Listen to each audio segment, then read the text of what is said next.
வாசல்ல வந்து நின்று கேட்கிறவர்கள் பிச்சைக்காரர்கள், வீட்டுக்குள்ளே வந்து கேட்கிறவர்கள் பிள்ளைகள். நான் வாசலில் நின்று தேவைக்காக அப்பான்னு கூப்பிட்டு அம்மானு கூப்பிட்டு தேவையை வாங்கிட்டு போகிறவன் அல்ல.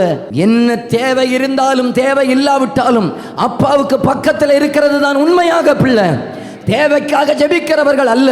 தேவை இருந்தாலும் அப்பா பக்கத்தில் இருப்பேன், தேவை இல்லைனாலும் அப்பா பக்கத்தில் இருப்பேன். என் தேவையே என் அப்பா தான் சொல்லுகிறவர்களை தான் என் அப்பா ஆசீர்வதிக்கிறவராக இருக்கிறார். அவர்களை தான் ஆண்டவர் தேடிக்கொண்டிருக்கிறார். தேவைக்காக மட்டும் தேடுகிறவர்கள் உலகத்தில் நிறைய பேர் இருக்கிறாங்க. இந்த கிறிஸ்தவ உறவு என்பது தேவைக்காக அவரை தேடுகிற உறவு அல்ல. தேவையே அவராக மாறுக வேண்டும் என்கிற உணர்வு தான் கிறிஸ்தவ வாழ்க்கை. அது தான் அப்பா பிள்ளை என்கிற உறவு. அந்த உறவுக்குள்ளாக வருவதற்காக அழைக்கிறார்.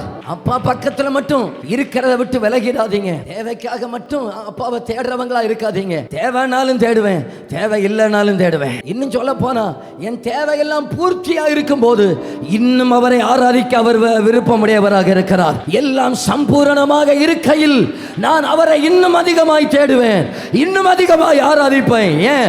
ஒன்னும் இல்லாத காலத்திலேயே எனக்கு ஜீவன் சுக பலம் தந்தவர், எல்லாம் தந்ததுனால இன்னும் உயர்த்துவேன், இன்னும் மகிமைப்படுத்துவேன்.